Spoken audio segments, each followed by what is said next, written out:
And then he's sitting there going up and down, and I'm going, All right, so we're live. Live from Mount Shasta on a Monday night. Seems like we've done this before. a time or two. Well, I don't mean just getting together in Mount Shasta on Monday night. I mean a lifetime. Your thingy showed up. My thingy? I don't know how that's possible. I'm wearing clothes. What thingy?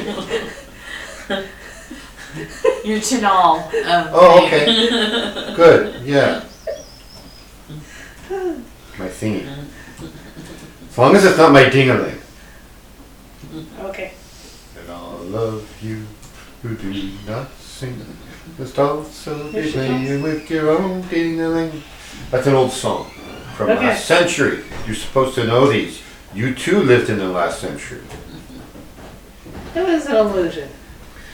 Was it? I think Donna posted today this retro of from the 60s and 70s when men were wearing really super tight pants and all their bulges, you know. It was just like, Well, really? Now we're all like focused on I this. think I'd rather see that than the pants hanging down to their knees. Yeah. Yeah. The police like those kind of pants. Mm. They can't run fast. Yeah.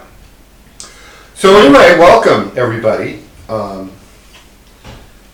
Mount Shasta. This is the. Is this the Martian discussions? Yeah. Oh, okay, good. Then I'm in the right place. Mm-hmm. See, Toltecs came from Mars, supposedly. Actually, all humans supposedly came from Mars. They messed up that planet so completely they had to move to another planet. And we're in the process of messing this one up completely. And then we're running out of planets. Maybe we'll go back to Mars. I don't know. There's not a whole lot going on there these days. You seen the footage from the Mars Observer? Mm-mm. Yeah, there's not much there. They don't even have shopping malls anymore. Oh, what are we going to do? Yeah. No Amazon either? No, Amazon. Although some of the drones might be getting pretty good. I heard a rumor about that. They might be getting good. You can have your Amazon Prime packages delivered to Mars by a either interdimensional portal drone or by a rocket-powered drone. Considerable upcharge on shipping, though, for that. Very Must be your white dress. Yeah, he's been on one for a while. What's with her? She looks beautiful in that dress. We got to show it on YouTube. Right. I didn't even put my makeup on tonight. You don't need makeup. Yeah, so we're talking about Toltec stuff.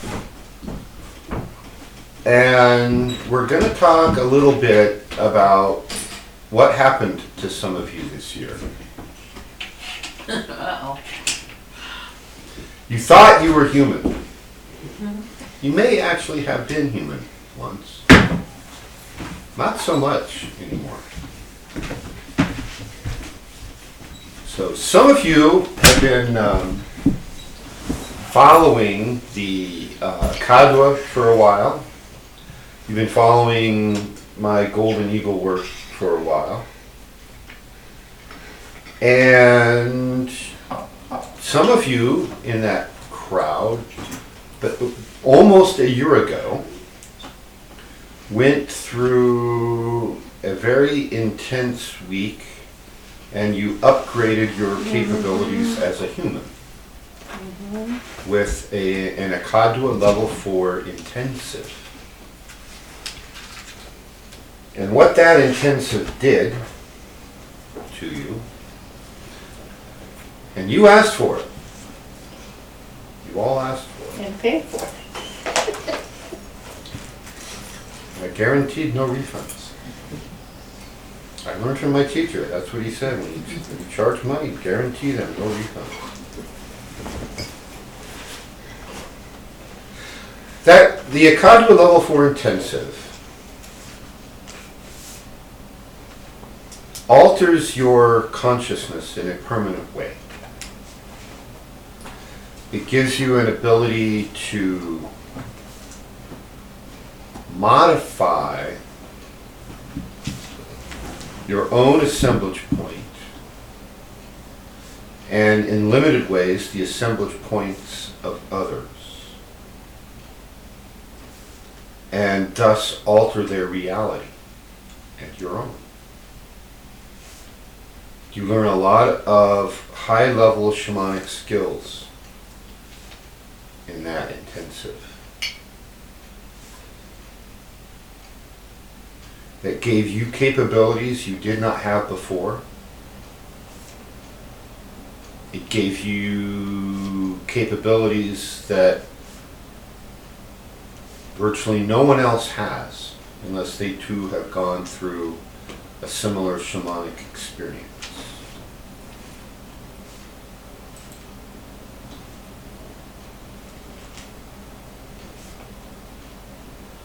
And that work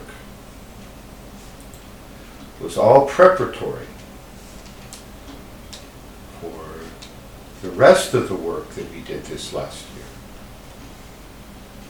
So yeah, that was about 11 months ago we did that. Next month we could say it was 12 months ago and a full year.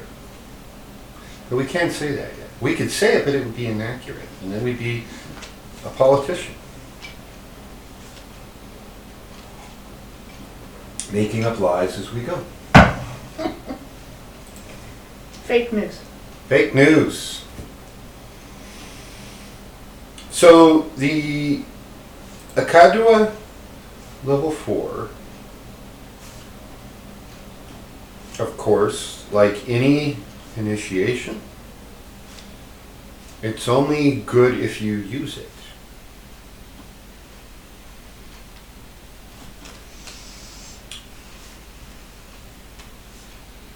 And after you all survived your Akadua level 4, those of you who took that intensive, and I know there's people watching who did not, 100% survival rate this time. And that's no small feat.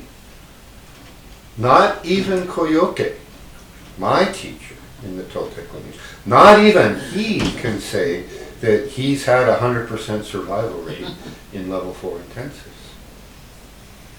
No one's actually died in a level 4 intensive, but there has been a fair amount of the runaway screaming factor. I watched it happen. So you should appreciate the fact that you put yourself into the fire and you came through and you completed that transformation and you survived.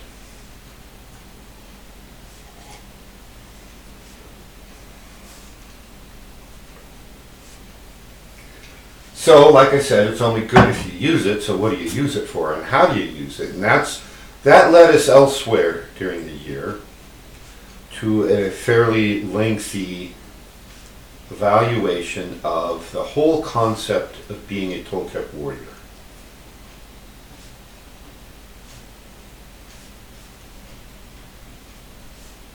This Toltec philosophy is ancient. It did not originate on this planet. All my Mars jokes aside. It came here, it's been modified here. It has merged with the efforts taking place here to assist humanity.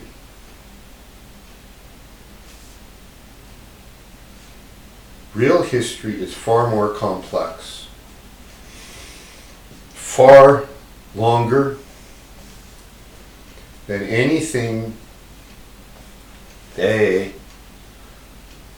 will tell you. There's a meme that goes around the internet that says, I think it's the Peanuts.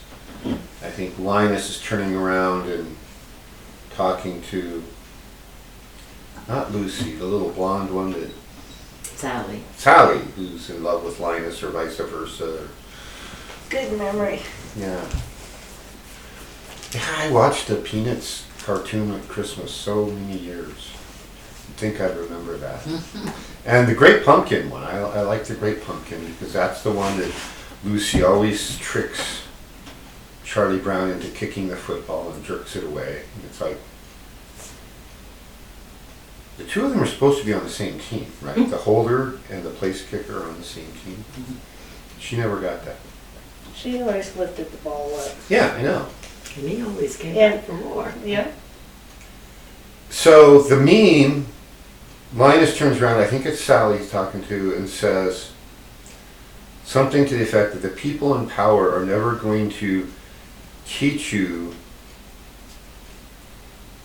how to overthrow them. Say that again, please. The Oh meme. man, I made that up as I sat here. You want me to say it again? Yeah. Well, as I remember it, I wish I could take credit for this, but I can't honestly do that. Something to the effect of the people in power will never teach you what you need to overthrow them, or how to overthrow them, or something to that effect.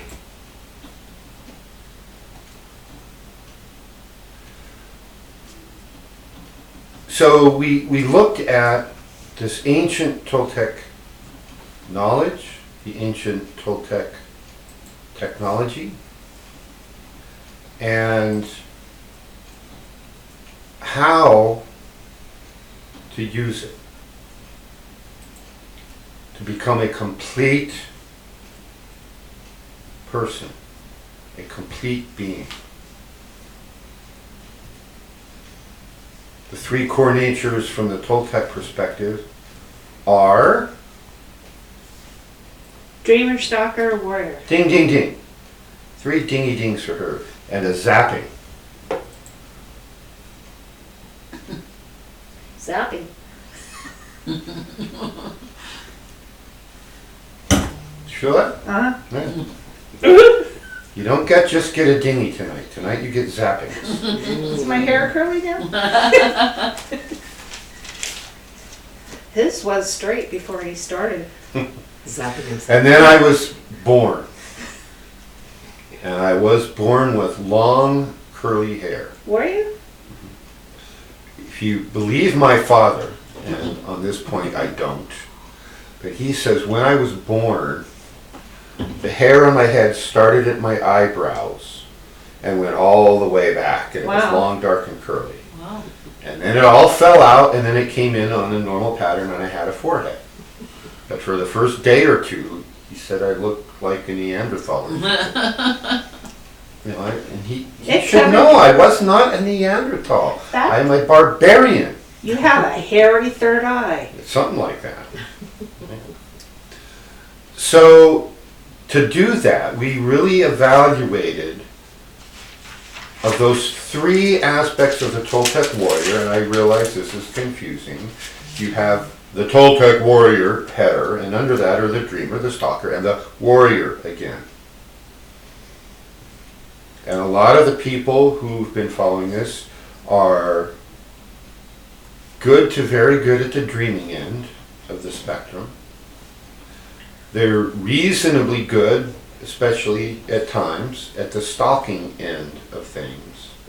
And most of the people who've been following this work with me for a while were in need of an upgrade on the warrior end of things. And so that's what we did. In fact, this amulet grew out of that. This holds the philosophy of the ancient warrior mind,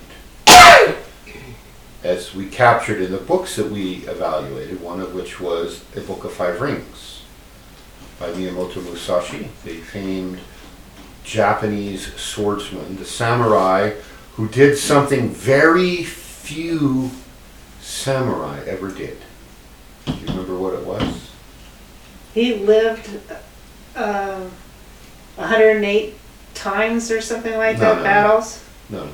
That's a number of, he fought numerous battles, and he won them all. No, he was a samurai who died of old age. Most of them died violently, either by their own hand or the hand of others. So he mastered swordsmanship and the art of one-on-one combat. Actually, it was one on several a couple of times. And his philosophy was captured in a book he wrote near the end of his life. He did the classic, which I look forward to the day when I get to do this, is to go into a cave all alone and write your thesis and then wrap it up neatly, throw it out, lay down, and ascend. Right? That's what he did.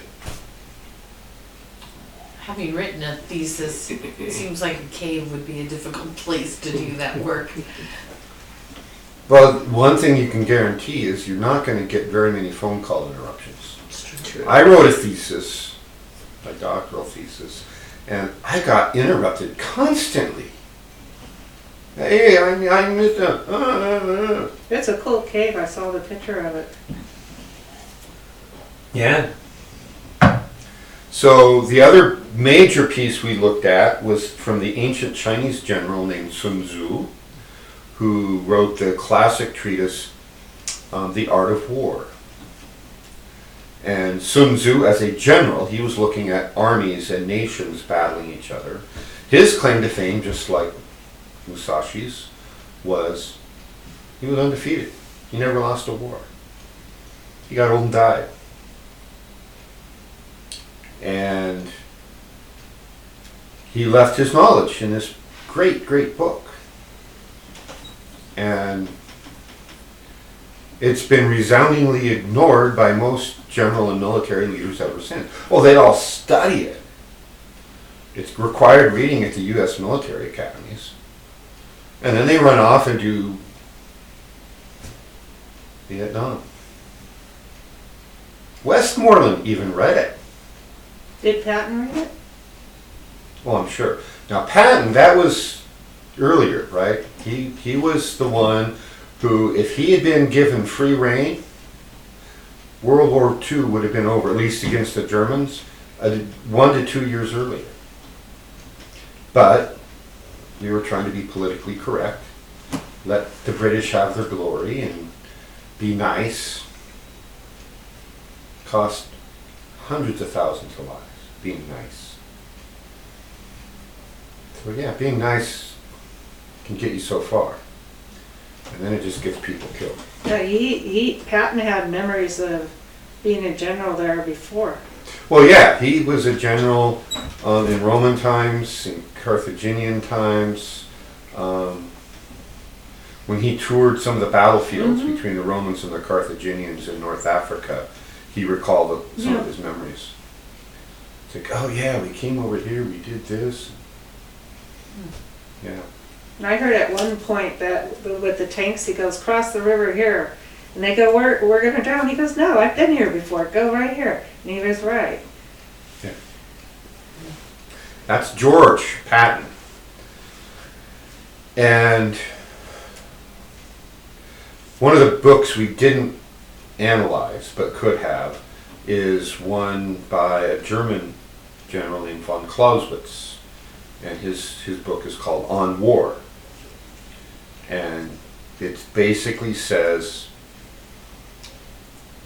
when it's time to fight a war, when politics and diplomacy have failed, then you go all out. You don't hold anything back. There are no rules. You go and you win as fast and ruthlessly as possible. You sound like Because a barbarian. in the end, you save lives, both your own armies and the opposing side's armies. And I think every U.S. war,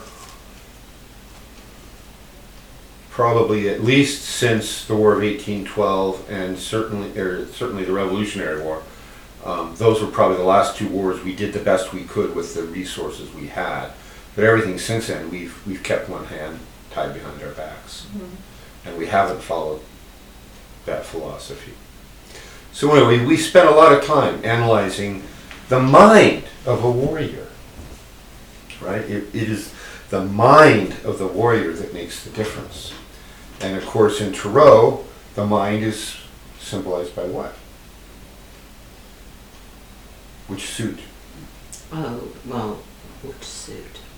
Which suit symbolizes air? It would be wands. Swords. Wands Swords? burn, that's fire. So the sword is the symbol of the mind. It's a symbol of air element. Thank you. Cups, of course, is water. Right, That one should be obvious. right. And then coins or pentacles or discs, depending on the name, just like those there, symbolizes earth. But I was going to ask you about that. Okay. yeah, you ask us about that later. The mind of the warrior, the sword, is the symbol. And in the Japanese history, the swordsmanship, the sword and the warrior were considered one. Right? You were married to the sword. Ah, you That fight makes with your sense. mind. You fight with your mind. Right. And if you fight with your mind well enough, you don't have to fight. That's the kind of the philosophy that Sun Tzu propagated. You position, you Like in martial you arts. maneuver. Yeah, you in martial arts we call that concept aiki. Using your spirit to defeat someone without engaging in battle. That's what I've done one time, and I didn't even have a clue what I was doing then. Oh, at the gas station? Yeah, that was the gas station story. There was that drunken individual coming at me, and I just positioned myself, and the motion and the energy was such that it got through to that guy's higher consciousness and told him, get the heck out, because you're not going to like the results. So how do you spell Aiki? A-I-K-I.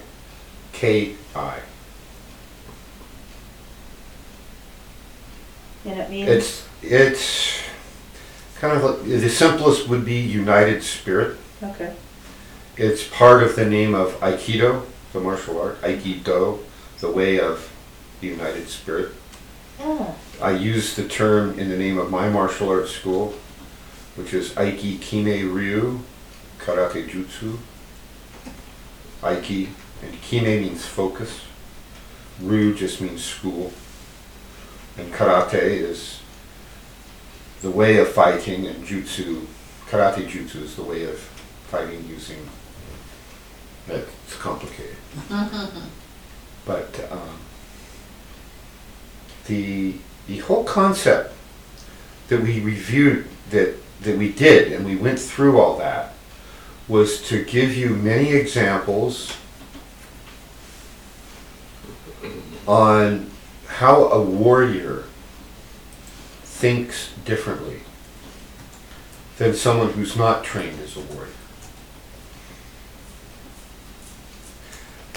And I know some of you read at least one or two of those books, like the Book of Five Rings or something. So I hope you all got something from that. That was what was offered. That concept of warrior. Anybody remember I think I read it back then, the quote by Heraclitus. I don't remember. Heraclitus was a Greek philosopher. I think he was referring to Spartans, but I don't know that for sure. Out of every 100 men in a battle, 10 shouldn't even be there. 80 are just targets. 9 are real fighters, and we're lucky to have them, for they make the battle. But the one, but the one is a warrior, and he will bring the others back.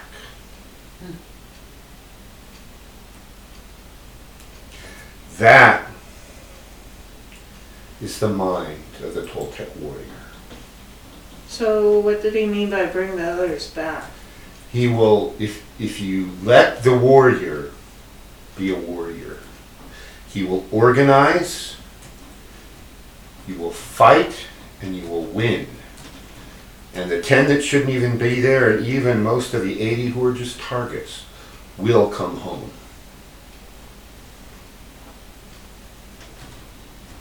Now then, imagine an army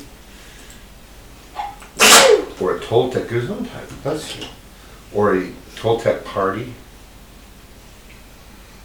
where every single person is that one. Maybe like the 300. Yeah, but the original 300, Mm-hmm. not the Greek 300. Right. The original 300, where the number came from, is from a biblical story. In the book, I can't remember the name of the book, but it's the story of Gideon. Get in?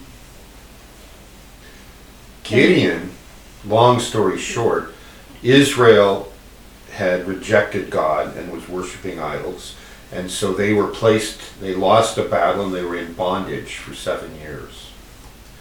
And this young man who's, I don't know, like a fifth son of nobody, had an angel appear to him and said, "You're going to lead your people to freedom." And long story short, he went out to do battle, and he had 30,000 men. And the Lord appeared to him and said, "Many of your men are afraid. They will turn and run in battle, and they are a detriment to you. So anybody who's afraid, send them home." So he went, and he told everyone, and most of the army went away. And the Lord appeared to him again and said, "You still have too many men. Send them down to drink at the river. And those that remain alert and are wary and look around, like a wild animal does when it's on guard, keep them. And everybody else just runs down there and drinks, send them away." So out of the 30,000 he started with, he went to battle with 300. And at that point, of course, I mean, at 30,000 they'd been outnumbered. So then they went to battle with 300. But then it was like that one scene in the movie 300, where they meet the other Greek army. Mm-hmm. And I thought Sparta was going, "You've only got 300 men here." It's like, Leonidas asks the others, "What are you?" "Oh, you're a blacksmith. Oh, you're a butcher, a baker, a candlesman," whatever it was, right? Carpenter. Then he turns and asks "What is your professions?" And it's like, they're warriors, all 300. And then he tells the leader of the other army, "See, I did bring more warriors than you did." And they almost won. Almost.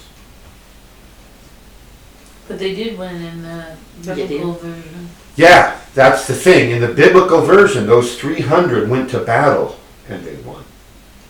And they all 300 survived. Didn't lose a one. Wow. That's where the Spartans got the number 300 for the 300 was the bodyguard for the king, basically.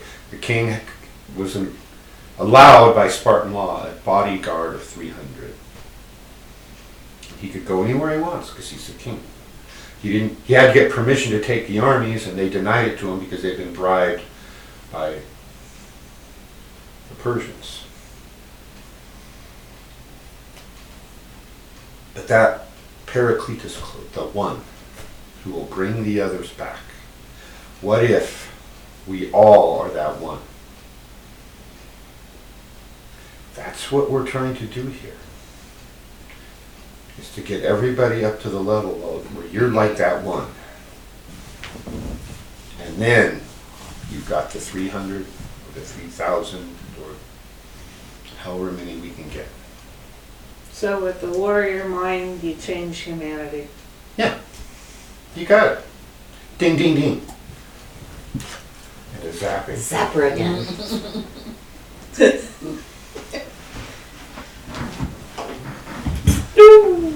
So after that, you had that as a target, right? We spent a couple months with that as a target. teaching you, here's what's possible with the way you approach your work. You had this upgraded potential from the level 4. We did the warrior training and upgraded your awareness of what's possible.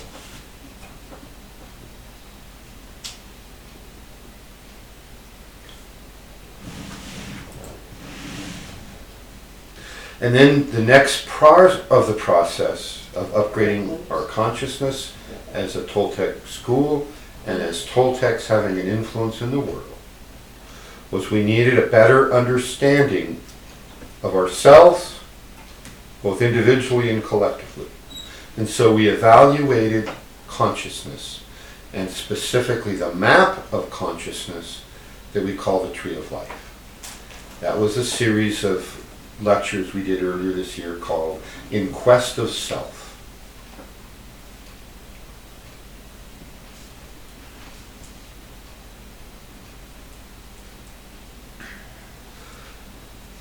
So the Tree of Life is the map of the universe as consciousness. It's a map of our own consciousness, and it's a map of everything in between. It's a map of the higher planes. It's a map of the macro dimensions. It's a map of the bardos. It's a map of the shadow underworld. It's it. That is how a stable universe was produced. Was following that map. So we looked at all the different ways of analyzing that part of consciousness. Right? We looked at the 10 Sephiroth. We looked at the columns, the pillars on the tree. We looked at the triads. We looked at the lightning bolt path of creation, the reverse of which is how our consciousness reascends to unite the essence and the machine.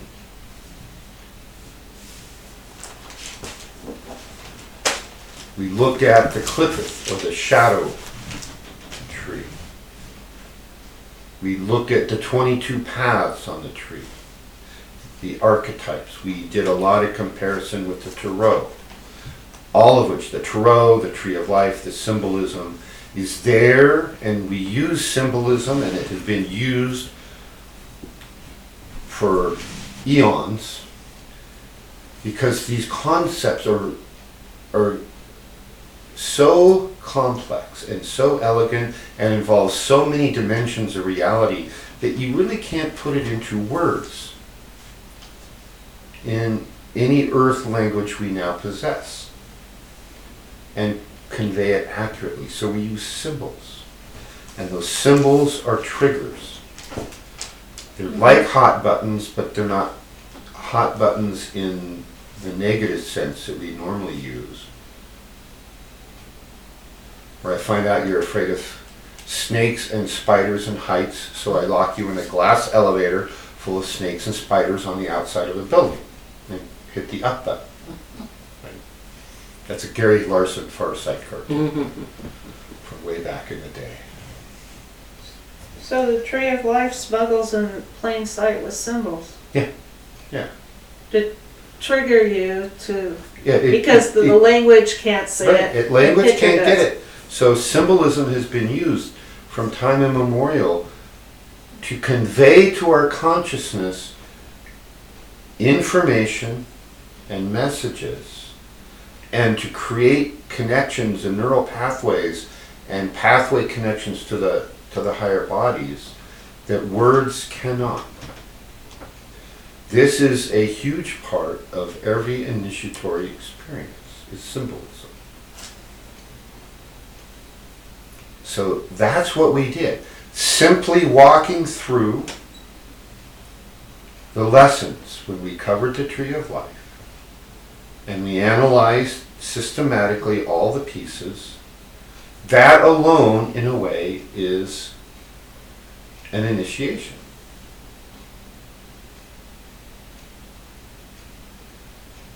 You should have come out of that with a higher level understanding of the tree of life and your own consciousness than you went into it with.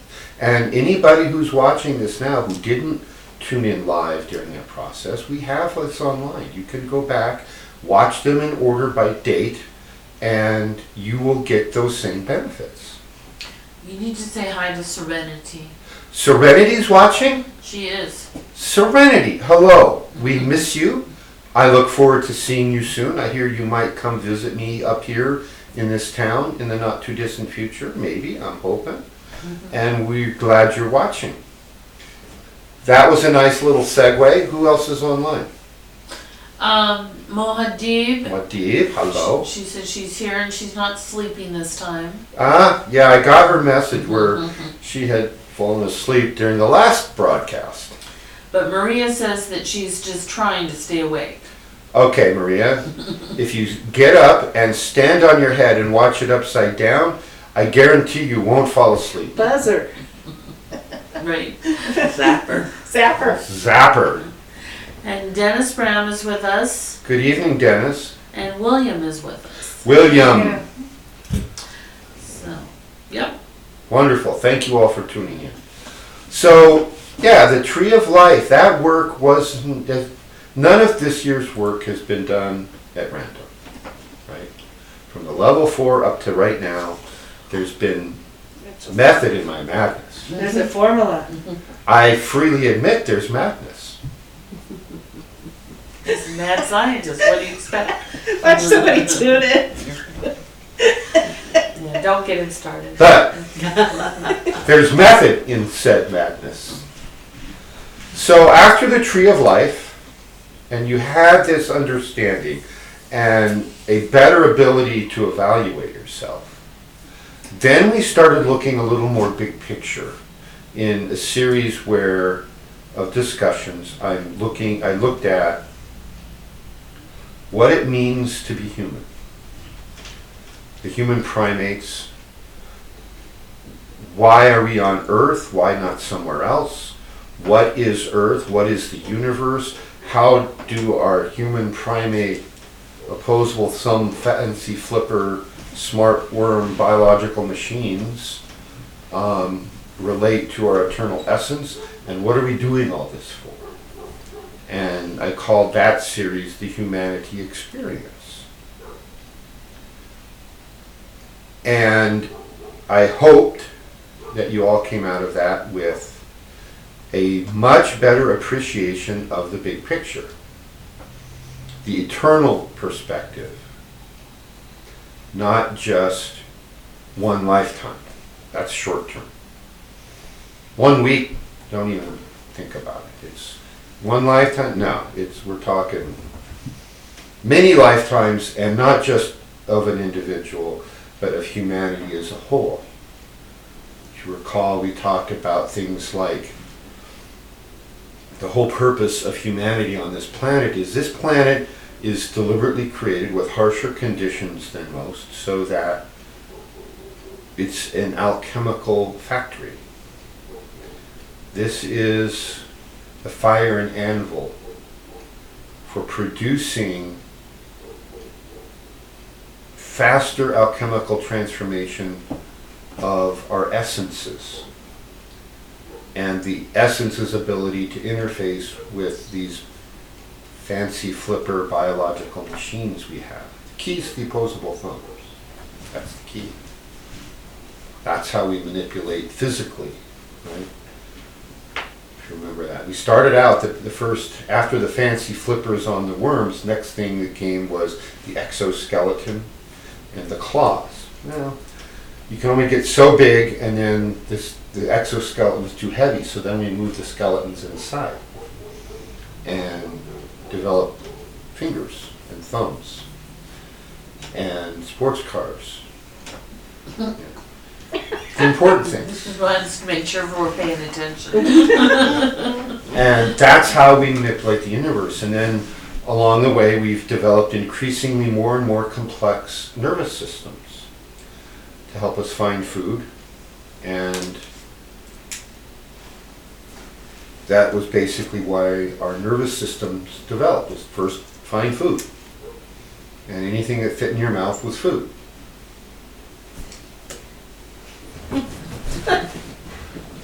Doesn't fit, okay, it's not food. So that's why the Donner Party did what they did. It fit in their food, it fit in their mouth, it was food. No, the Donner Party did what they did as a last resort for being stupid. Because the Indians, And- they wouldn't fish. Well, they had more opportunities than any sane person could count to not get stuck in the winter with no supplies and no food. They did about, from the time they left Salt Lake. Salt Lake, they did just about every decision wrong. If you were to write a Hollywood script for a movie, saying, I'm going to write a movie about a wagon train. It'll be a wagon train movie. Only this one's going to be different. They're going to do everything wrong at every step of the way, and they're going to end up having to resort to cannibalism. And Hollywood would go,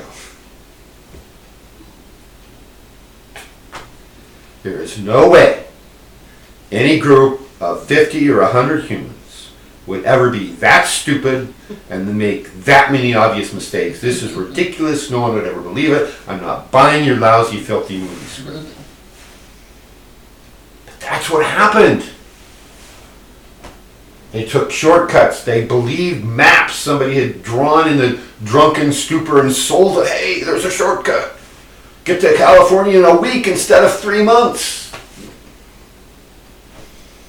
And then they were down in, I don't know if at that point, I think it's still called the Owens River Valley.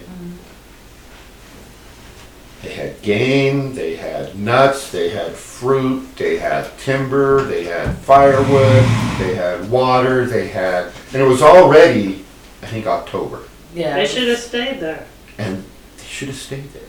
They were already 2 months late getting to there because of their previous stupid mistakes. But then they said, no, we really want to be in California for the winter. It's like, okay, even if they had made it, they would have hit California at the beginning of winter, and they would have been just as equally screwed. If I'd been in the Donner Party, I never would have left the You would have been the one. You would have The been, one. the one warrior. I would have hit the leader over the head and tied him up and stuck him in a sack and said, we are not leaving the Owens Valley. And anybody who's got a problem with that better talk to me right now. Who led the party? Donner! It was all about gold, though, stupidity. Donner!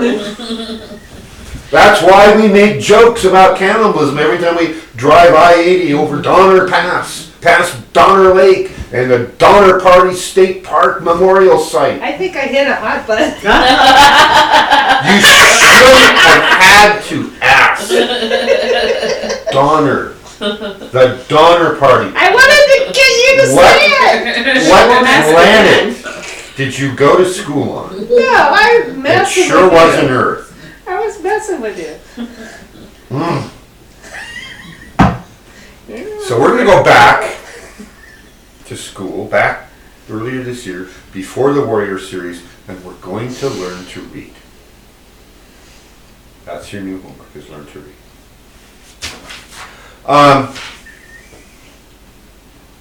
So this humanity experience,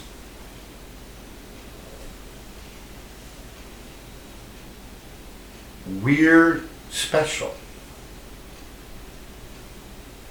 There's a waiting list of people to incarnate here,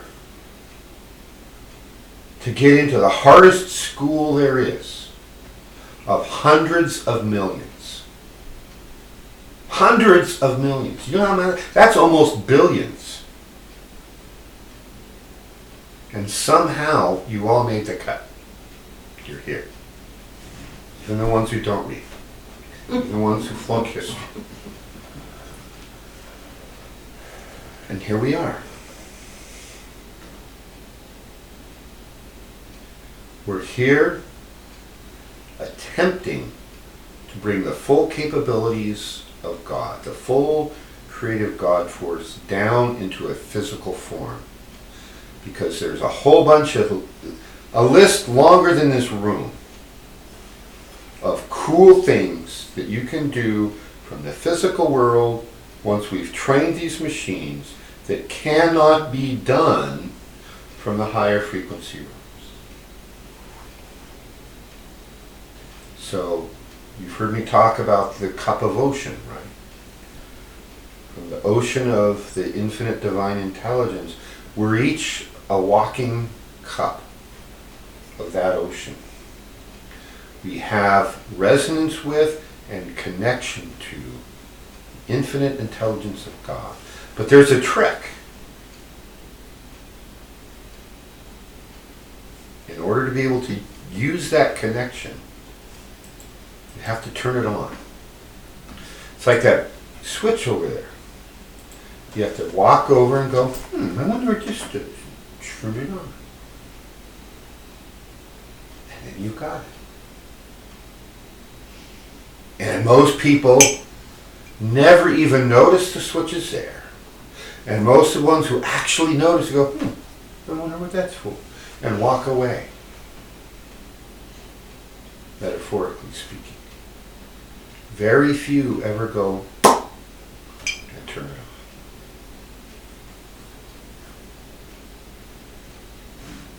So that's what this work is about, is turning on turning on that switch so that we can finish creating the universe and then turn that on. The universe, the creation, contrary to popular belief, A, is not done, and B, it's not turned on yet.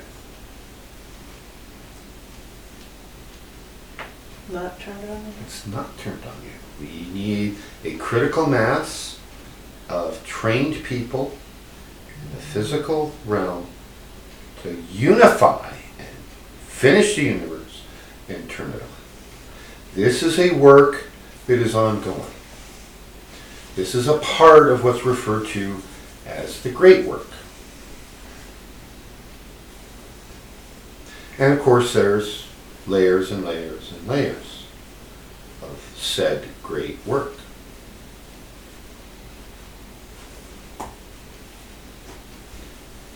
So, that's what we've been doing this year. We've upgraded your potential and your capabilities. We taught you how to think, or I tried to anyway, to make you that one. I taught you your circuitry, how to use your mind and interface it with the consciousness of the universe. And then I gave you the big picture within which we're working.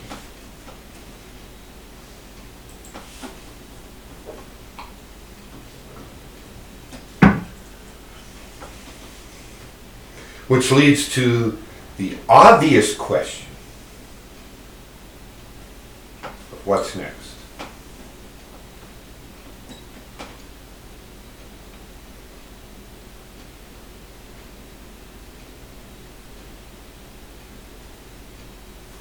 Would be the one. Well, big picture, what's next? What are we doing? Oh, to talk to upgrade humanity. Well, yeah, that's the goal, but the next step, what's next? First is your potential with the Akadra, how to think like a warrior, the details of your consciousness, and the big picture that we're working on. Oh, To integrate it all. Yeah, kind of. The next step that we're going to be working on is we are going to be going back and talking about something that's been discussed a little off and on, but now we're going to be looking at it in more detail. And that is, we are going to look about how to master the Tonal. The Tonal is the way the Toltecs describe everything in the universe that is known or knowable potential.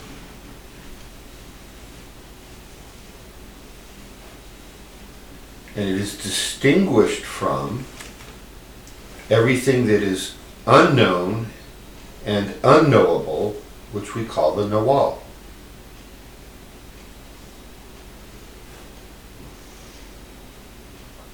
There is a boundary between the Tonal and the Nawal.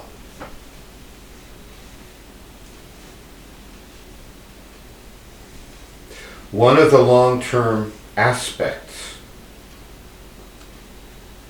of this work is to continually push the barrier of that boundary further into the Nawal and enlarge the Tonal.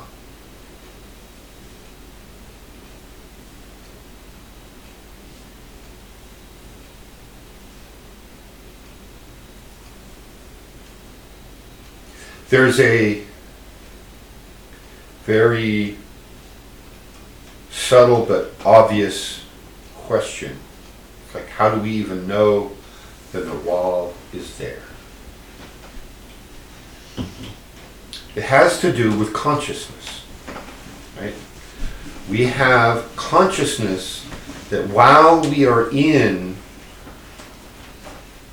these biological machines,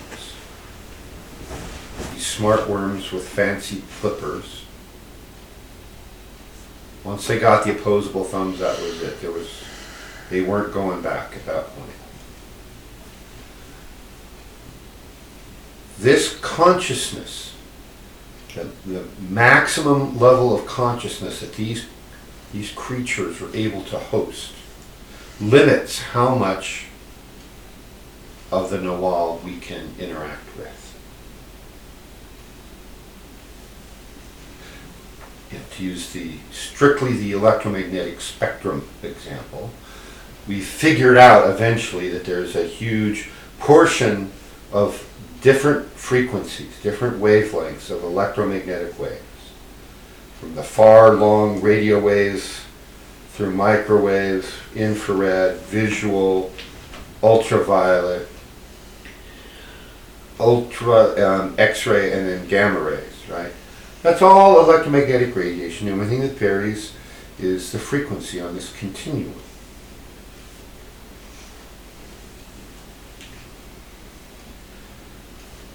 We only see this little teeny portion. That's the limit. What we have. We've gotten clever and creative using different means, and we've been pushing the short and long wavelength ends out a little bit. So a couple 300 years ago, we knew visual light. Then eventually somebody figured out heat is electromagnetic radiation. And then, oh, there's something happening here. And we've been pushing that boundary. So metaphorically, that's what we're trying to do with the entire Tonal, is to push the boundaries and use that information. We have avatars who've visited Earth and said, I'm from the other side. Here's the next piece humanity needs. We have people come in and they learn how to reconnect with their essential self and go, oh yeah, I remember that. And they do something that everyone else thinks is wacky and strange until it works. I think Tesla was one of those kind of people. Mm-hmm.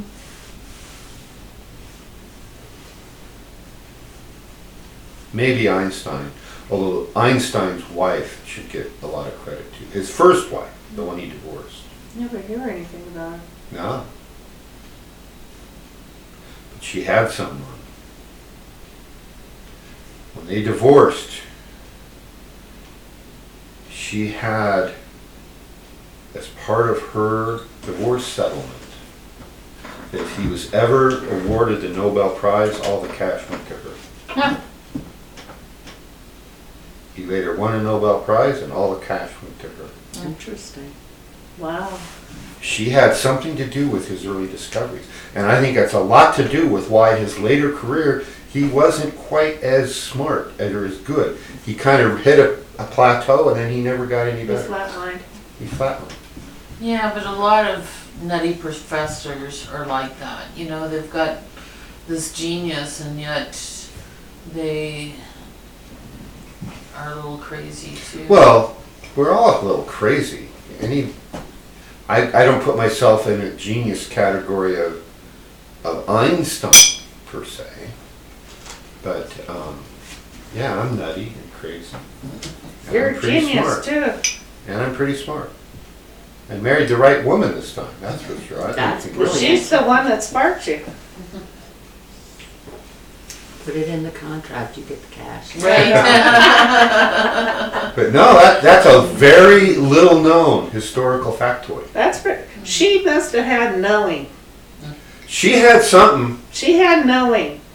She had something. She had a lot of money. Oh, that would be something to research to see what it is. Yeah, I'm curious, but not enough to go do a shamanic operation to figure it out. It's really like, it's none of my business. You know, beyond the speculation, the historical speculation, is like, well, something went down between those two that And she basically successfully got him to put into a written divorce agreement that you do this or else, and there was an or else. There had to have been. Maybe it was, who knows, maybe he had fetishes he didn't want revealed. Maybe he... Yeah, I know an attorney you could have right up. Yeah. Right. I'm neutral on Switzerland. Right. But there's a lot of clues. Right? People, bit by bit, push that envelope. That's part of this work. When we start to look to the Tonal, is there's a process, right? In the tree of life here, Malkuth. Really, the whole tree we've learned. At one point, we were just in Malkuth. Now we've worked our consciousness back from this perspective, right? There's always been some kind of link available to humanity ever since this cauldron was created, with the specific purpose of doing exactly this, is So- pushing the envelope. In level 4, all those exercises we do, or the invocation writing class, that pushes the envelope of the tonal out. Yeah, it pushes the envelope of the tonal, and it develops your capabilities, right? Those exercises teach you a concept. If you go back through your notes and you go through the level 4 material, and I apologize, some of you watching either live or later may never have been through the level 4 class. So it's one of the great transformational processes available in at work. And to get to be able to go do the level 4, you first have to be a level 3. In order to be a level 3, you first have to be a level 2. You see where I'm going with this now? To be a level 2, you have to start at level 1. So if you don't have the Akadwa yet, contact us and we can start this process. Takes a month, as a minimum of a month as a level 1 before you can do your level 2. There's no theoretical minimum to go from level 2 to level 3, although I recommend at least a month. My experience has been those who do it faster than that, it doesn't always work out as well as it could. So don't rush, in other words.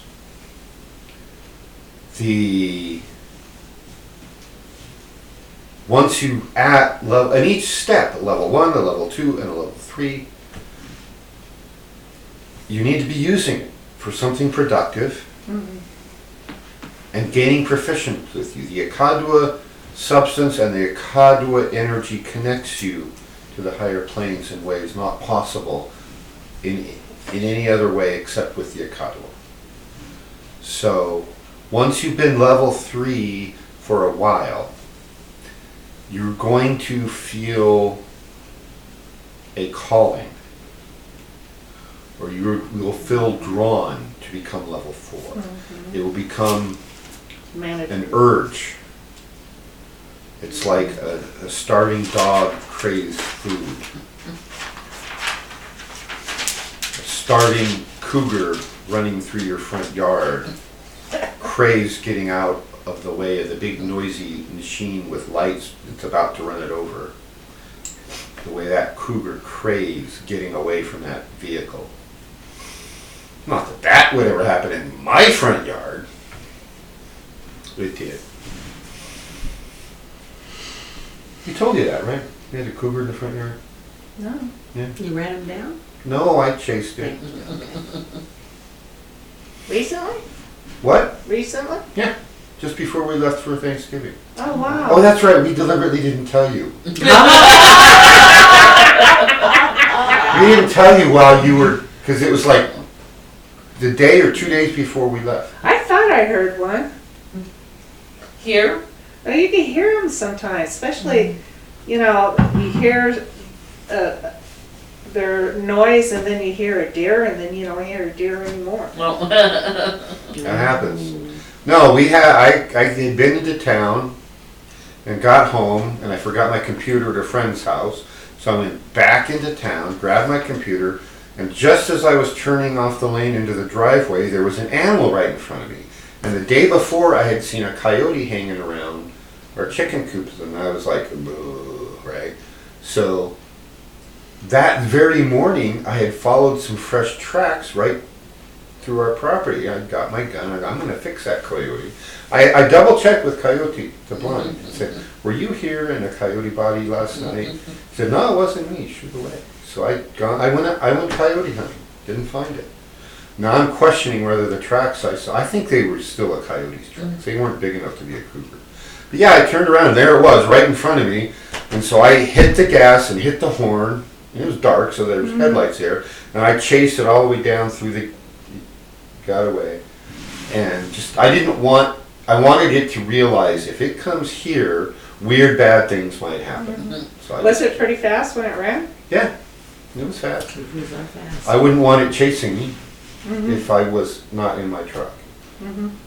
I wouldn't run. I would turn and Kamika fight. must have been going nuts. Yeah, she was barking. You know, that's my yard, you stay out. Yeah.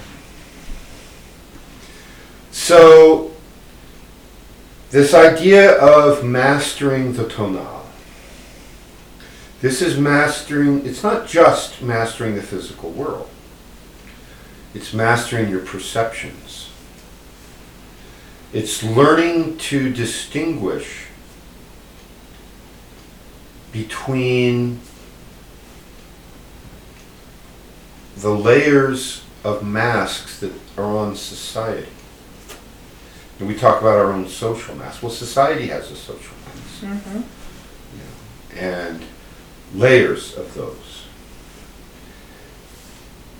Using the analogy of the movie The Matrix, right? There was a physical reality, but then they were living in an artificial reality. And there's layers and layers and layers of artificial reality. And this is just an introduction to this work we're going to be looking at for a while. This is probably the theme in one way or another for the next year, is the tonal. This is the stage we have to work on. And mastering this, up until now, they've been giving you the tools you need to work on this stage, in this theater. And think of it as we're all actors on stage. Question. Don't we have to work on our assemblage point first before we do the tonal? No. I mean, change the... It's part of the process, but well, that's the kind of stuff we're going to be looking at going forward here. Okay. Is the tonal, yeah, the assemblage point, but I've got to get, a critical mass of people up to a level 4, because you have to be a level 4 to really start working with an assemblage point. And you have to then get a critical mass of people with that capability to work on the collective consciousness and the assemblage point of society. And we have to learn how to manage the layers. We have to learn how to manipulate this reality. So everybody realizes, I hope, either from prior readings or prior discussions of mine, that this is an illusion, in the same sense of that this is a holographic projection. Right? That's where the assemblage point comes in. This is just like the soft disclosure that took place on the television series of Star Trek: The Next Generation. where they introduced a concept called a holodeck, Mhm. the holographic deck. So anybody who's never watched Star Trek: The Next Generation, go find the pilot episode. Violet. And that's where they first have a introduction into the Star Trek series of the holodeck. No, you're talking the original series? No, the Next Generation, Generation. Star Trek Okay. TNG. Okay, you gotta geekify yourself. I'm sorry, there's Star Trek, that was Right. Captain Kirk. Star Trek: The Is Next the ne- Generation is was the Captain next one. Picard. Right. Right? Then there was Star Trek Voyager, that was Captain Janeway. Then there was Star Trek Deep Space Nine, that was Captain Sisko. Well, he eventually got promoted to captain. And then there's the one where they went back in time, Captain Scott Archer. Bakula, yeah. I can't remember the name of the series though.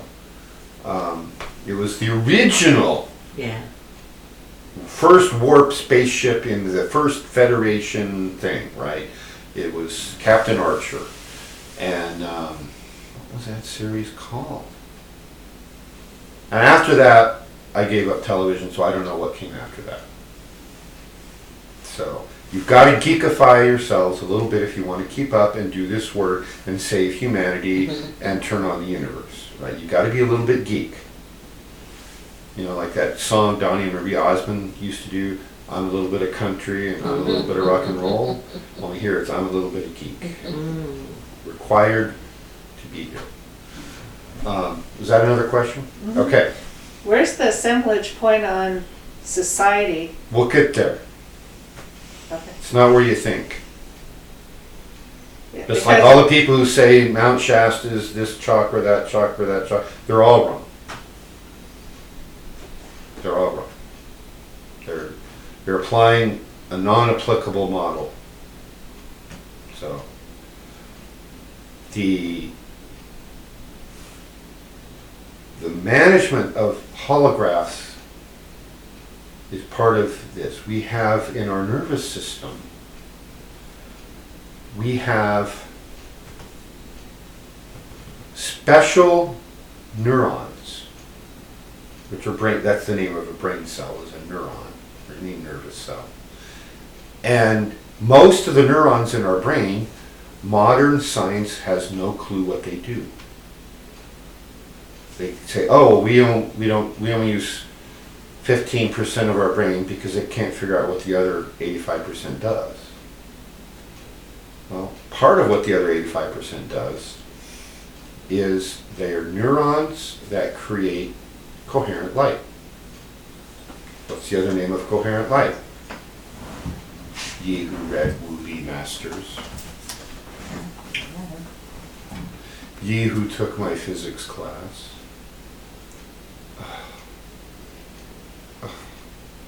I need a drink. It's a laser. Ding, ding, ding! You Zapper. saved yourself! I think she deserves more dings than that. I've got him. You're not gonna zap her? She's been zapped. Oh! A laser. Oh, I laser. meant to get my laser pointer out. Darn it. A laser is coherent light. Every wavelength exactly the same, all vibrating in exactly the same. They're in here? Our brain generates them. Lasers? Lasers. Ooh. Now, why do we care about lasers? Because you in can point. holograms? No. Because the way you produce a hologram in the physics with engineering principles is you combine lasers in a particular way. And you create interference patterns from laser light. And that gives you this three-dimensional hologram. So we could train our lasers to see higher. Well, we're already using our lasers to see this. Yeah, and but to we create could, but we this. could see, get higher divine knowledge Yeah. with our lasers. Well, there's a lot of ways to get higher divine I knowledge. mean, that's one way. Well, it's yes and no. Yes and no. We'll get there. I'm outlining the next batch of work here. I'm not giving you all the answers. Damn. No You gotta ding keep for coming you. back. The You're supposed to be Swizzle. the nervous system is creating this reality. When we look at all the light that comes in to us through our eyes and into the neural pathways into the brain, it's this model that's created in the brain. It's not out here. It's We all think quantum. it is, but it's in here. It's all quantum. Yeah. It's an interference pattern, elegantly complex.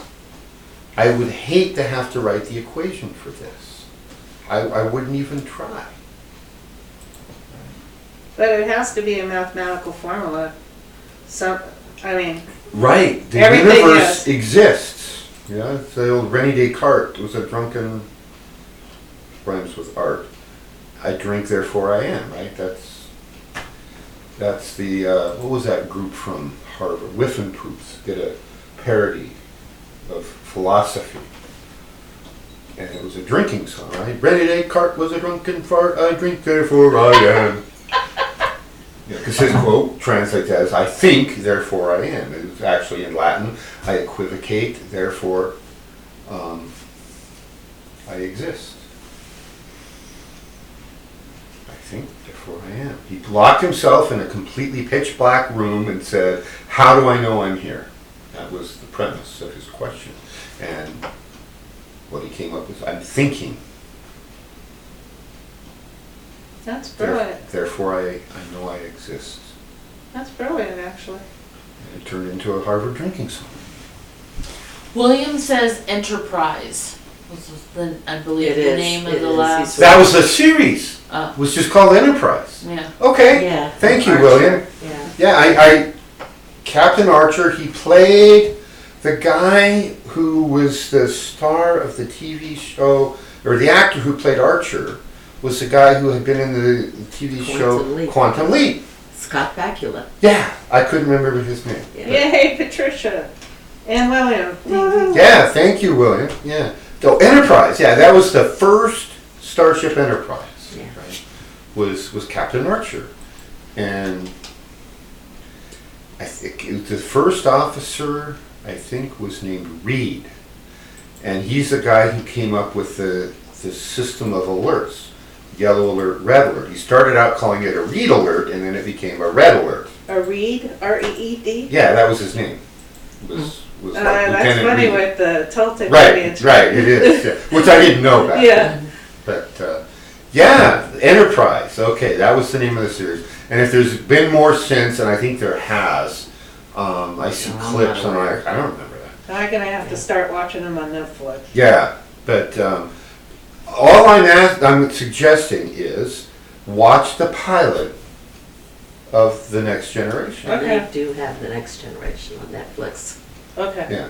And if you want to watch more, you have my permission to geekify all you want, right? Do we get extra credit for watching? We You do. We want ding-dings. Yeah, I'll give you a ding for each episode you watch. That's part of it's shamanism. Geekify. Geekification. You know, don't knock geeks. You know, this beautiful technology here, right here, this shamanic technology of E.J. Gold's was created by geeks. I got news for you guys. EJ's a geek, Claude's a geek, I'm a geek. You know, You're don't cool. knock geeks. You're Some of us cool are- geeks. Some of us are barbarians too. Barbarian geeks. Barbarian geeks. That almost You- seems like an it- oxymoron. Right. EJ calls himself an esoteric physicist. Yeah, I would. Yeah, that works. I came up with a different name for it when it's on the website where I have on the Toltec Shamanic Arts page, and you go to the Golden Eagle Discourses section, I have a thing about the amulets, the Toltec Warrior Amulet. And I wrote up a little thing about EJ, and I can't remember what I called it. Some like high-end shamanic something. Anyway, I came up with a term trying to capture the essence of EJ. Not that that's even possible in English language, but yeah, these Toltec warrior amulets carry the essence, I started to mention this earlier, of the ancient warrior philosophy as well as the Toltec lineage. That's what's in here. There's a whole page for it on the website. They're only available through us. So EJ refers people here. So if you want one, A, I recommend it highly, and B, contact us. It upgrades you. Yeah. I put the link on there. Okay, cool. So the universe is holographic. Our nervous system interfaces with that because we produce the laser light that we use to create the hologram. And the impetus for that comes from the background field of the universe through the assemblage point into each of us. And this reality is a composite waveform agreement with the collective consciousness of this planet as to what this planet is like. So is it really here, or is it just all a collective hologram? It's a collective hologram. Which means if we get enough people to change the agreement, we change the reality.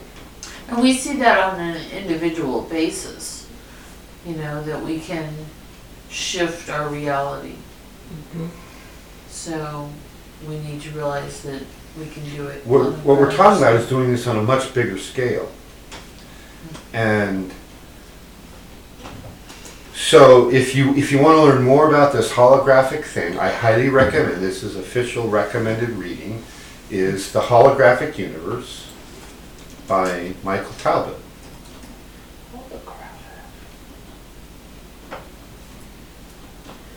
How And do we're you going spell his last name? I'm sorry. Talbot.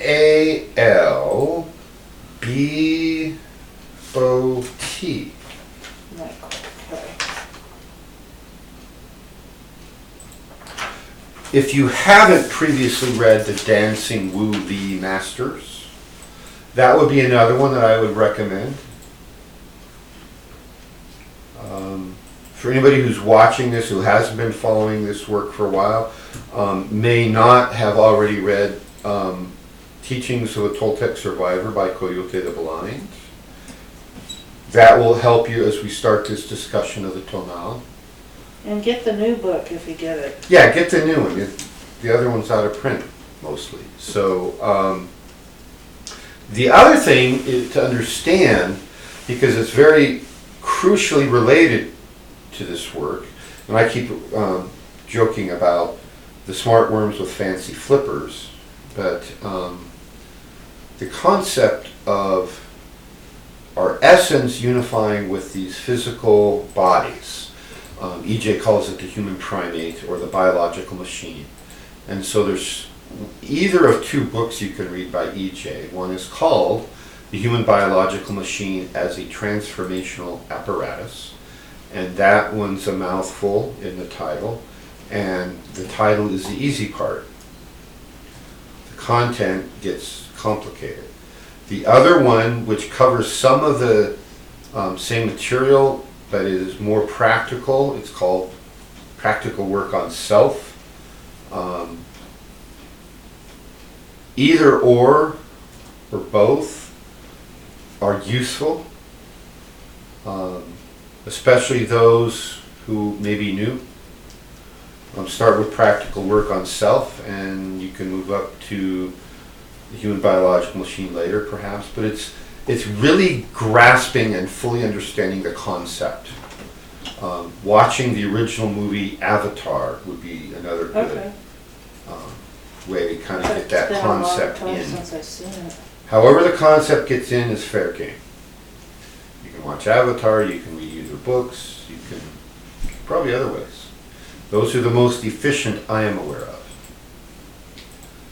So, understanding physics, the physics of hologram, the physics of frequencies, however you get that information in, is fair game. And that's why I'm recommending the Dancing Wu Li Masters, because that takes things like quantum physics and relativity, and it puts it down into understandable language. If you're gonna read a physics book, which one should I read first? Dancing Wu Li Masters. Okay. After that, it depends on what part of physics you want to investigate, so come see me Okay. and ask, and I'll point. I just want to put a plug in for the Dancing Wu Li Masters, that it's not just simpler language, it's more of a right-brained approach. Okay. So for us artist types, it seems to be put in a format that we might better understand, and it's kind of a stepping stone into his other book, The Seat of the Soul, which is a really good book for Westerners to try to understand Eastern philosophies. So both books are really good, but the Dancing Wu Li Masters is definitely more of a modern physics book. It's talking about that, but since we work with the Akadua, it's also talking about energy and understanding how that all relates. Yeah, I have a whole library full of books, and so it depends on where you want to go.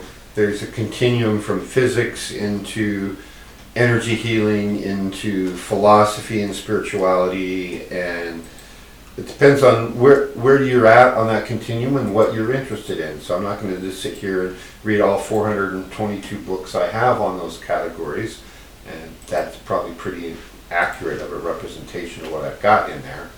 But Wow. I would have thought more. well, that's just on those few subjects. You need a library that you have one of those tall ladders. That Yeah, you I move need up. a bigger library. I mean, I could turn this whole house into a library, and I wouldn't have enough room. And you would be happy. And I would be happy, yeah. But the reason why I say these are important, I wanted to study shamanism. I didn't like physics. I don't want to do that. When you get something in the brain and you have an explanation that you go, oh yeah, okay, that makes sense. You stop resisting at the subconscious level and the superconscious level, and then it can just flow. So we're talking about changing reality by unifying our holographic generators and creating a new universe. If you're like, I don't know what I don't like these holograms, I don't like this, I don't understand, could that really work? Is this, I picked this up and hit my head with a rock and it hurts, how can it just be a waveform? You know, we need to get that out of our systems, right? We need to stop that resistance, just stop it. There's a book called Illusions, and there's a line that I love in it. Argue for your limitations and surely they're yours to keep. Yeah! Oh, that's a good one. I know. Illusions. Yeah. Kind of related to By the same Richard Buck. thing is the phrase, whether you think you can or whether you think you can't, you're right. Exactly. Oh, wow. Exactly. That is good. I didn't write that one, but I like it. Yeah, if you think you can't do it at a certain level, you don't try. And it becomes a mean- self-fulfilling prophecy. Or a hologram. It's your creation Yeah. or not. So we can't have half the group resisting the notion that thoughts create reality. Every now and then another study comes through, and I repost it, that thoughts alter reality. Science is now starting to acknowledge that. Gee, shamans have been saying that for tens of thousands of years. And Dr. Emoto proved it with water crystals. Yeah. Mm-hmm. Isn't that stuff cool? I got one of his books. I don't have all of them. I have his oracle deck because Because they, at some point, they, one Once you've got the concept, you got this concept. It's like I really don't need another book telling me that The same there's thing. more evidence that water follows thought. Right. Now then, one of the key applications of that that's being resoundingly ignored is human health. Mm-hmm. What's the most abundant ingredient in the human body? Water. Water. Water! If all the water in a little dish lines up and starts obeying a frequency pattern because you wrote a word on the outside of the dish, then you take that water, you freeze it, and you look at the crystalline form it makes. This is Emoto's work. And you write love, and I don't remember the amount of time he let it sit with love on there before he then poured it on a thin film, froze it, and micrographically photographed it. But beautiful crystals, perfectly symmetry, elegant, just gorgeous, right? And then he took another sample of water and wrote the word hate. Mm-hmm. And it came out all misshapen and ugly and nothing symmetrical.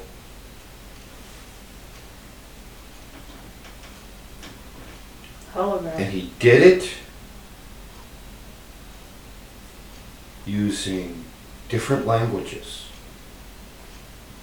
It didn't matter what language, whether it's Japanese or English or Arabic or German or Martian, it didn't matter.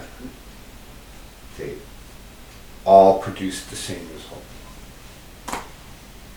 Repeatable. He and many other researchers have repeated it many times.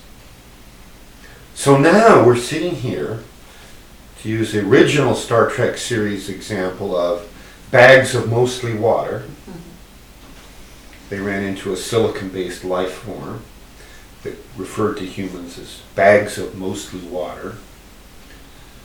And our bags of mostly 70% roughly is water. It's 70%. Yeah, about that.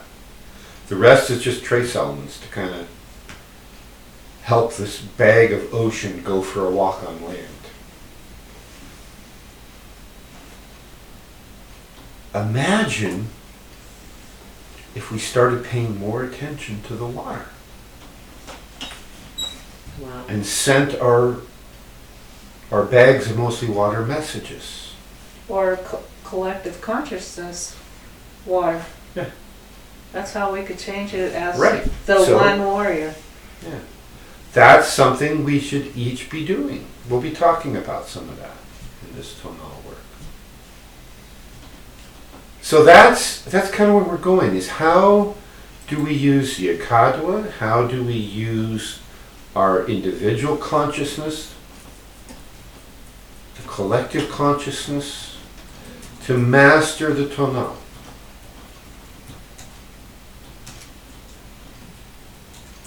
That's an important step in the long-term development of humanity. The other book I would recommend for anybody who hasn't read it is the book Heal Your Life, Heal the World. And the reason I'm recommending that isn't just because I wrote it, which I did, is because that is setting out into modern scientific language the ancient Toltec philosophy of Tolteca, which is how do you organize a culture to support this work. We need health for the higher purpose of the spiritual transcendence of the culture. And then once you accept the goal of humanity and your own piece of that, which is your own individual true well, as being to advance in this spiritual way, to transcend the limitations of this hologram. Once you accept that as the objective, everything else is secondary. And then you're right into well, the first thing we need is healthy food. Food and farming production is the basis of the Toltec philosophy of life. And that's one of the first chapters of talk about. I have an introduction and I talk about that. We talk about health in general. I talk about health in that book from several perspectives. I talk about the educational system. The pyramid. Yeah, The Toltec pyramid. So it's all there, it's Excuse just me. hidden. It's been smuggled out, right, that information. So my next book, I have like 8 next books, 3 of which are in work. But I'm writing one called Toltecayoto. Oh, cool. And that one is going to be laying it out.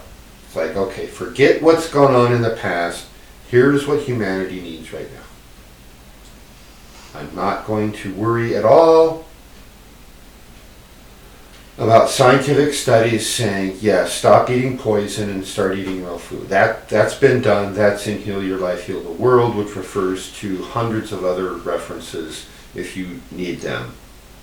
If you need to be convinced that poison is bad and healthy food is good, your grandmother's right, eat your vegetables, then there's references. Go look there. It's not where I'm starting. That's not the point of view the Toltecayoto book is going to take. That's the axiom that I'm starting with, is spiritual transcendence. Here's what's next. It seems like the Toltecayoto philosophy and where that book could go kind of picks up with where the Hopi survival kit leaves off. Yeah. You know, which is they've led us up to this point where we need to be in a more community setting where we're helping each other, where we're, you know, making these changes now proactively. Right. And that is a model of that can be inserted into that. And it was in the past here on this continent. Mm-hmm. And that's part of the great forgetting that is one of those holographic layers that has been created to keep truth from the masses. I saw something today about something to politicians that it's like the only reason for doing this is something about basically is they want to lie to you. So if they're passing a law saying that it's okay to lie to you, then there's a reason they're going to do something that involves lying to you. So that's the kind of holograms that get pulled over. We're going to be analyzing all that. And we're focusing all of this on mastering the future. We're not going to be spending much, if any, time complaining about the past other than we'll occasionally have a good laugh about the way things have been in the past. It sounds like it for first attention, second attention. In a way. Intention.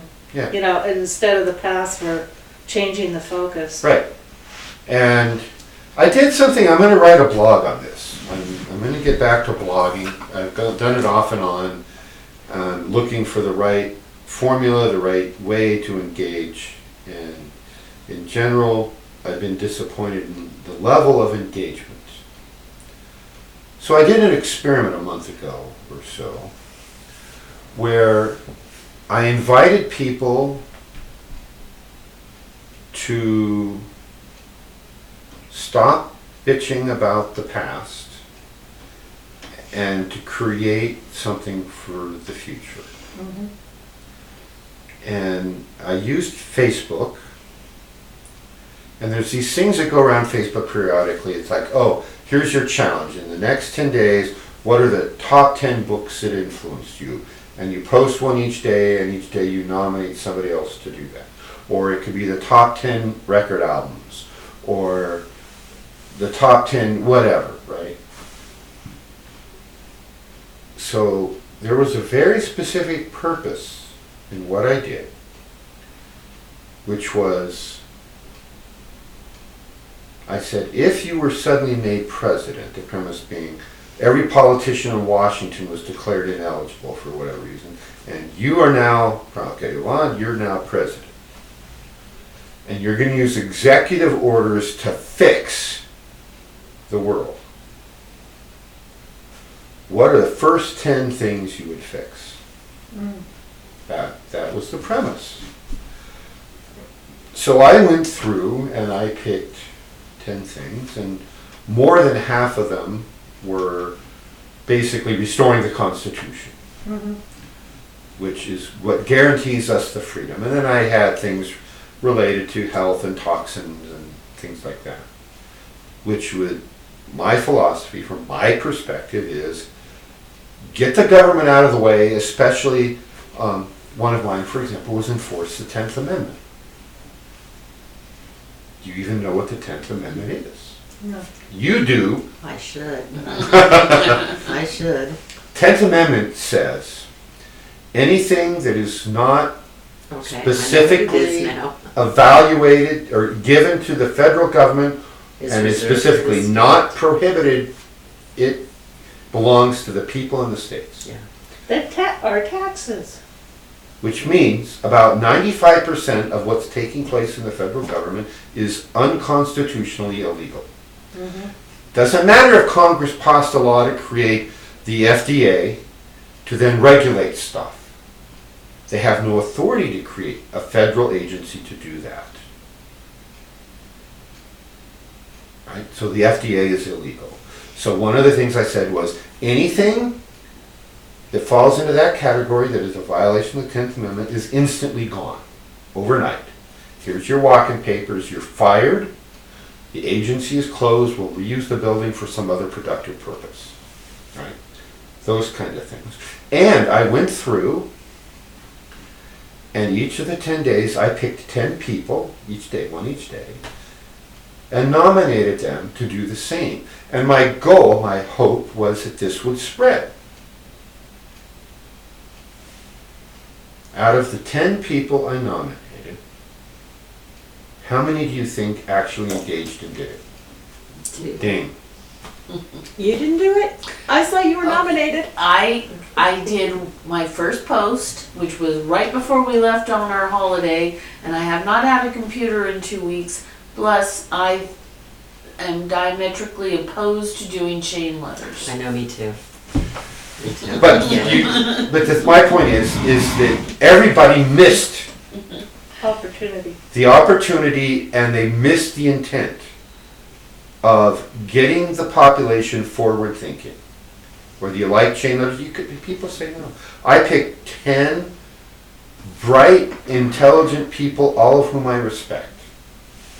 None of them That's did. interesting. Wow. 0 completed that successfully. So no one thought outside of the box. Now, wasn't Coyote one of the ones you picked? Yeah. Wow. That's why I said 2. He Coyote probably didn't Avani. even get it. What? He probably didn't even get it. I mean, received it in the email. Who? Well, it wasn't email. It was on the Facebook. Facebook. And I know Coyote Post saw it because he commented on. I had one friend who was nominated on day 2. I nominated Coyote on day 1. One friend in a comment listed his 10 things, but with no explanation. One of the rules was you have to explain why. He just had 10 things, and then he never engaged and did the whole thing. The whole thing is with, I want each of these smart people then to spread it to their friends, who spread it to their friends, and have this thing go viral. I don't often create something with an intent or hope they go viral. And I pick 10 smart people who I respect, who have good ideas and whom I know ahead of time that some of them would have ideas I disagree with. And that's okay. I won't agree with everything she'd come up with. I wouldn't have agreed with everything my one friend who commented would come up. I don't think I would agree with everything Coyote would come up with. And that's okay. But I wanted smart, intelligent people spreading this. None of them did. So there's opportunities out there. We are all under. It's like when you live in LA, you're breathing toxic air. When you're living on Earth right now, you're exposed to toxic waveforms in the collective consciousness. It's going to take a lot of effort for us to neutralize those toxins in the waveforms and create a world where we can thrive and do what we came here to do, which is to help evolve our essence. So this is all part of mastering the tonal. We could talk to everyone's water. Water is neutral. Yeah. There's a lot of ways. Take a note of that. Right? You're I don't have all the Judy answers. now. But I'm really good at asking questions that nobody else likes to answer. I've been doing it since Sunday school class. You were Since born, you're you're a first little grade. you were barbarian. born asking questions. I was born to ask questions that nobody wants to deal with. I'm the guy who points out the elephant in the living room. Where did those wives come from? Exactly, that was the question. That was the, whose comment was that? Oh, that was me. Oh, that was you. I thought you read that. No. That was the question. Sunday school class. Where did Adam and Eve's sons' wives come from? You Well, got little them Arlen, checked out too. shut up and stop asking questions. That's right. None of your business. It's like, really? That's your answer? Yes, little Arlen. You don't interfere with the brainwashing that's It's like being done to the other students. it's like your question too, that you wrote a letter to. Right. Well, in my class this last week, you know, here you're supposed to be following the Sunday school manual and only talking about Christ, and my kids are asking me about, well, where do the Neanderthals fit in all this? You know? They should know. I visited her class upon occasion. They're little That's Arlens. so funny. It's like, Yeah. Now, what was your answer? oh, I walked the line. She danced Walked it the line carefully. between, you know, walked the line. the science and the, you know.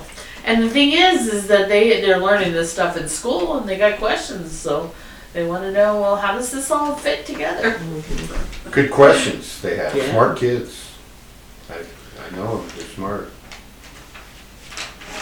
Then I walked into the room once recently and somehow NASA, you work for NASA? I said, yeah, now they're messing up. Is what I told them. NASA's not as good as they used to be. So, the purpose of this is you can't do anything until we master the tonal. Mastering the tonal is the next major batch of work before we can really change the human collective consciousness. Do you ever master the tonal? Of course! It's in the script. We're going to master it. Oh, in our personal script. We're going to master the tonal. And then we're going to upgrade, or the world will end and we're going to portal out to someplace else or something. But we have, it's sort of like when you're working a job. Even if you don't like the job, you manage your work on your decisions on that job as if that was going to be your career position forever. Until you've got the offer from company B and you sign it and you know the date you're going to start work at company B, and then you walk into company A and you go, here's my resignation. They go, they have an apoplexy. Is there anything we could do to keep me? It's like, yeah, 50% raise. Well, we gave you 2% last year. Well, company B down the street just gave me 50%, so see ya. That was a fun day. I So- actually did that one. I forgot that we're Toltecs and that we're supposed to do everything like that's our life depended on it. Mhm. Yeah. And that's why we have to master the Tonal. Because your life does depend on it. Yeah. And And you have a everybody's mission. life. Everyone's life. And the universe is really waiting for you to get a clue and do your mission. So we have to be the one. You're the one. You are the only reason why. Yeah. So, when Pericletus talked about every 100 men in a battle, one. How do you spell his name? Pericletus. Like around Cletus. Like Paracelsus means, actually that meant better than Celsus. Paracelsus. Celsus was the same. Anyway, Para is para, and Cletus is Clitus. Heraclitus. Thank you. I'm gonna research. Out of every 100 men, 10 shouldn't even be there. 80 are just targets. 9 are real fighters, and we're lucky to have them, because they make the battle. Ah, but the one. One is a warrior. Bring the others back. That's like Alexander the Great, right? Sort of. Alexander the Great. Yeah, I'd probably have to put him in that category. Any other questions from the online gang? No, Mohadeep claims that she's still going to do your challenge. I would welcome you to go do that challenge. What challenge was that? The one I just talked about online, the Facebook thing. She And- was one of the people I Oh. nominated. And in my defense, I have been planning to put out a series of things about the Constitution. Good, do it. You have friends I don't. The more that see this, the better. And feel free to start on your own if you're on. I picked 10 people from very deliberately different sectors of life. I picked some of my martial arts friends, I picked Masonic friends, I picked shamanic friends, I picked all over. I'm off. Well, you're not on Facebook. I go. See, now, think about that. No, I'm just kidding. Put the camera on her, please. No. Is there a camera? Yeah, there's a camera on her. No. Why would you want to get out of doing it? No, I was just teasing. Okay. She says she's just teasing. I am. What was she trying to get out of? The challenge. Oh, okay. Well, we can send it to her in email. She has friends. You Okay. can send it to both of them.